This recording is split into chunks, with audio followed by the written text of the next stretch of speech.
اس حیوان انسان کا وجود زمین سے ہے، مٹی سے پیدا کی، مٹی سے، گارے سے، تین لازب سے، چپچکانے والے گارے سے، وہ جس میں کہ بدبو پیدا ہو جائے، یہ ساری باتیں کہی گئی ہیں۔ اور سائنس بھی کہتی ہے مٹی سے پیدا ہوئے، کیسے پیدا ہوئے اس میں اختلاف ہے، لیکن یہ کہ ہے مٹی ہماری اوریجن، قرآن بھی کہتا ہے اور سائنس بھی کہتی ہے۔ اور ہمارے وجود کو جب وہ تھک جائے، مزمحل ہو جائے، اس کی انرجی کم ہو جائے، تو اس کے لیے جو غذا ہے، جو تقویت ہے، وہ بھی ساری زمین سے آ رہی ہے۔ آپ نے پھل کھائے، آپ نے گندم کھائی، آپ نے چاول کہاں سے آ رہے؟ اچھا بکری کا گوشت کھایا تو بکری کا گوشت کس چیز سے بنا ہے؟ اس نے گھاس کھائی ہے، اس نے پتے کھائے ہیں، وہیں سے تو بنا ہے۔ الٹیمیٹ سورس آپ کے وجود حیوانی کے لیے جو آ رہی ہے وہ زمین ہے۔ وجود روحانی کو بھی تقویت کی ضرورت ہے، وہ بھی مزمحل ہوتی ہے، کمزور ہو جاتی ہے، خاص طور پر جبکہ وجود حیوانی کا اس پر غلبہ ہو جائے، تب تو یوں سمجھیے کہ وہ بالکل بے ہوش ہو کر موت کے قریب پہنچ جاتی ہے۔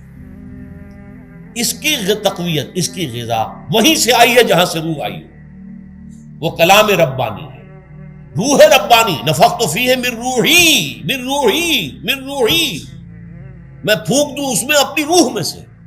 روح کا تعلق ذات باری تعالیٰ کے ساتھ ہے۔ اسی طرح کلام ربانی کہاں سے آیا ہے؟ اللہ تعالیٰ کے پاس سے، یہ اس کی تقویت کا ذریعہ ہے۔ اب عام حالات میں کیا ہوتا ہے؟ ہمارا یہ وجود حیوانی چھایا ہوا ہے ہمارے وجود کے اوپر، بیچاری روح جو ہے دبی رہتی ہے، پسی رہتی ہے۔ اگر خدا نے خواستہ ہم گناہ گار بھی ہیں، گناہ پر گناہ کا ارتکاب کر رہے ہیں، تو وہ روح جو ہے وہ قلب کے آئینے شیشے کے اندر ہے۔ فیہا مصباح، المصباح فی زجاجہ، الزجاجہ کانہا کوکب دری، قلب جو ہے شیشے کے مانند ہے جس کے اندر روح کا چراغ جل رہا ہے۔ اب اگر یہ اوپر جو شیشہ ہے اس پر دھواں آ گیا، لالٹین کی چمنی پر دھواں آ گیا، تو اب روشنی باہر تو نہیں آئے گی۔ اگر انسان گناہ کرتا ہے تو قلب پر رین، زنگ آ جاتا ہے، یا حضور نے فرمایا ایک داغ لگ جاتا ہے، اور گناہ کرتا ہے اور داغ لگتا ہے، اور گناہ کرتا ہے اور داغ، یہاں تک کہ بالآخر پورا قلب سیاہ ہو جاتا ہے۔ اب وہ روح اندر بند ہو گئی، وہ دفن ہو گئی۔ اس کے لیے اب ضروری ہے کہ اب ایک پروگرام ایسا دیا جائے جو ریورس ہو جائے۔ دن میں روزہ رکھواؤ تاکہ وہ جو اینیمل انسٹنکٹس ہے وہ دبے، تو جب یہ وزن جو ہے اس کے اوپر کم ہوگا تو کچھ سائی آف ریلیف سے ملے گا۔ جیسے بے ہوش آدمی پڑا ہے، اسے کوئی ہلکا سا ہوش آ رہا ہے، آپ نے پانی کے کچھ چھینٹے لیے، اس کے بعد آپ نے رات کو کھڑے ہو کر قرآن کے انوار کو اتارا، بارش برس رہی ہے روح انسانی کے اوپر، قلب روحانی، قلب انسانی کے اوپر، جس میں کہ وہ روح جو ہے وہ دفن، وہ زندہ ہوگی اثر نو، ہوش میں آئے گی۔ اور ہوش میں آئے گی تو دو کام ہوں گے، ایک تو اسے قرآن کی عظمت کا احساس ہوگا، یہ قرآن میری حیات تازہ کا ذریعہ بنا ہے، میں دب گئی تھی، میں پس گئی تھی، میں بے ہوش تھی، میں نیم مردہ تھی، اس قرآن کی بارش نے، یہ ترشح جو ہوا ہے مجھ پر، اس نے مجھے حیات تازہ عطا فرمائی۔ یہ جو قدر کا احساس ہوگا قرآن کا، لعلکم تشکرون، تاکہ تم قرآن کی عظمت سے واقف ہو۔ ایک انسان بھوک کی وجہ سے اس کا شوگر لیول اتنا گر گیا کہ بے ہوش پڑا ہوا، اب ظاہر بات ہے کہ آپ اسے کچھ پانی کے چھینٹے دیں گے تو کچھ ہوش میں آئے گا، پھر غذا دیں گے تو اب وہ پوری توانائی پر آئے گا، تو معلوم ہوگا اسے اس غذا کی کیا قدر و قیمت ہے۔ اگر آپ کو بھوک ہی نہیں لگتی تو غذا بے معنی شے ہے، پیاس ہی نہ لگے تو آپ کو کیا معلوم کہ اس پانی کے اندر کتنی بڑی عظمت ہے، یہ میرے لیے کتنا بڑا انعام و احسان ہے اللہ کا۔ وہ تو پیاس پر، جان پر بنی ہوئی ہو، اور پیاس اس وقت آپ کو ایک گھونٹ پانی کوئی دے دے تو آپ کو معلوم ہوگا دنیا و مافیہ سے بڑھ کر ہے یہ ایک گھونٹ پانی جو مجھے ملا۔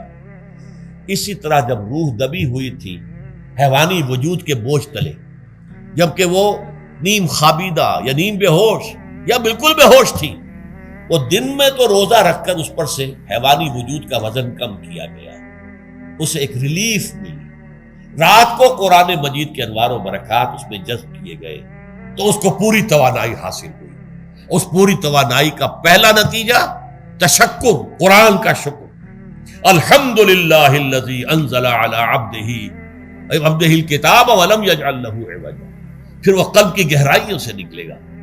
سارا شکر اس اللہ کے لیے جس نے اپنے بندے پر صلی اللہ علیہ وسلم کتاب نازل کی اور اس میں کوئی کجی نہیں رکھی، کسی طرح کی ایش پیچ نہیں۔ یا تبارک الذی نزل الفرقان علی عبدہ لیکون للعالمین نذیرا، بڑی بابرکت ہے وہ ذات جس نے اپنے بندے پر فرقان نازل فرمایا تاکہ وہ تمام جہان والوں کے لیے نذیر اور خبردار کرنے والا بن جائے۔ یہ قرآن کی عظمت کا احساس، اور ظاہر بات ہے جس قدر کسی نعمت کی قدر و قیمت کا احساس ہوگا اسی قدر تو آپ شکر ادا کریں گے۔ اگر آپ نے کسی بچے کے ہاتھ پر ہیرا رکھ دیا، اسے کیا پتا یہ ہیرا کس بلا کا نام ہوتا ہے، وہ سمجھے گا کانچ کا ٹکڑا ہے۔ لیکن اگر کوئی واقعتاً کوئی جوہر شناس ہو، جوہری ہو، اس کو آپ ہیرا دیں گے تو اسے معلوم ہے کہ مجھے کیا چیز دی گئی ہے۔ اس کے اندر جو شکر پیدا ہوگا وہ اس بچے کے اندر تو نہیں پیدا ہو سکتا جسے معلوم ہی نہیں۔ تو قرآن مجید کی اصل عظمت سے انسان واقف کب ہوگا؟ جبکہ اس کے ذریعے سے اس کی روح کو ایک حیات تازہ مل جائے اور اس طرح وہ پروگرام ریورس ہو جائے جو عام طور پر چل رہا تھا، ساری توجہ اپنے جسم پر، اس کے تقاضوں پر۔ جسم میں تھوڑی سی پھنسی نکل آئی ہے، بھاگ رہے، دوڑ رہے اس کے علاج کے لیے۔ کوئی اور مرض لاحق ہو گیا، بھاگ رہے، دوڑ رہے اس کے علاج کے لیے، بڑی بڑی فیسیں بھی دے رہے، ساری جسم کی پرواہ ہے۔ روزانہ نہا رہے ہیں اور اچھے سے اچھا صابن لا کر نہا رہے ہیں، وہ جسم کی پرواہ ہے نا، اس کی دیکھ بھال ہے، روح کی طرف توجہ ہی نہیں۔ یہ ہے وہ بات جو کہی گئی ہے سورہ حشر میں، اور جس سے علامہ اقبال نے پھر اپنے فلسفہ خودی کی اساس اور سورس قرار دیا۔ وَلَا تَكُونُوا كَالَّذِينَ نَسُوا اللَّهَ فَأَنسَاهُمْ أَنفُسَهُمْ أُولَٰئِكَ هُمُ الْفَاسِقُونَ۔ دیکھو اے مسلمانوں، ان لوگوں کے مانند نہ ہو جانا جنہوں نے اللہ کو بھلا دیا تو اللہ نے انہیں اپنے آپ سے غافل کر دیا، اور یہی لوگ فاسق و فاجر ہیں۔ یہ سوال پیدا ہوتا ہے کہ انسان اپنے آپ سے کہاں غافل ہوتا ہے؟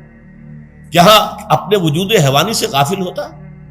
کیا بھوک لگتی ہے تو وہ ادھر ادھر منہ نہیں مارتا، غذا کو حاصل کرنے کے لیے کوشش نہیں کرتا؟ پیاس لگتی ہے تو کیا پانی یا کوئی اور مشروب تلاش نہیں کرتا؟ کوئی بیماری لاحق ہوتی ہے تو کیا اس کے علاج کی طرف توجہ نہیں کرتا؟ اسے آرام کی حاجت ہوتی ہے تو آرام نہیں لیتا؟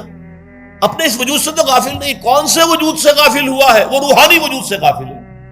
بھول گیا کہ میرے اندر روحانی وجود بھی ہے اور اس کا تعلق ذات باری تعالیٰ کے ساتھ۔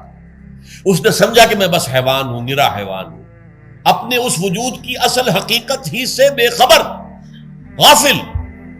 چنانچہ آج کے دور کا سب سے بڑا المیہ کیا ہے؟ ڈاروین کے نظریے کے جو اثرات پیدا ہوئے ہماری معاشرت پر، ہماری سوچ پر، ہمارے فکر پر، ہمارے فلسفے پر، ہماری سوشولوجی پر، وہ کیا ہے کہ ہم بھی نرے حیوان ہیں۔ اللہ اللہ خیر کرے۔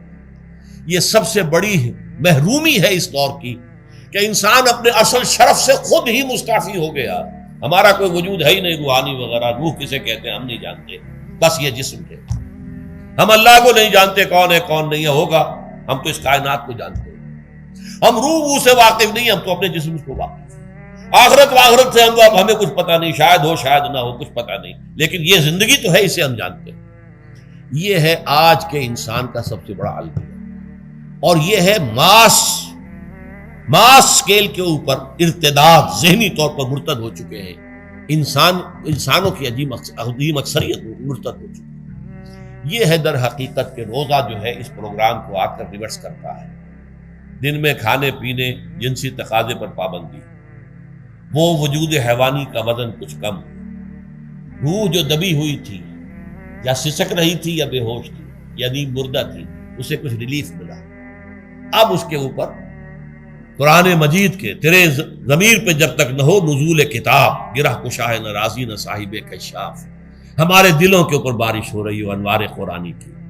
وہ ظاہر بات ہے کہ بغیر سمجھے تو نہیں ہوگی بارش، وہ تو آپ کوئی سمجھ رہے ہوں گے تو بارش ہوگی، ورنہ تو یہ ہے کہ ٹھیک ہے میں پہلے بھی عرض کر چکا ہوں، آپ کو ثواب تو ملے گا، لیکن یہ ہے کہ وہ اصل مقصد قرآن کی عظمت کا قلب کی گہرائیوں سے اعتراف جو ہے اور اس پر اللہ کا شکر تو ادا ہوگا، لعلکم تشکرون، جبکہ قرآن مجید جو ہے آپ کے قلب کے اوپر نازل، اس کا مفہوم نازل۔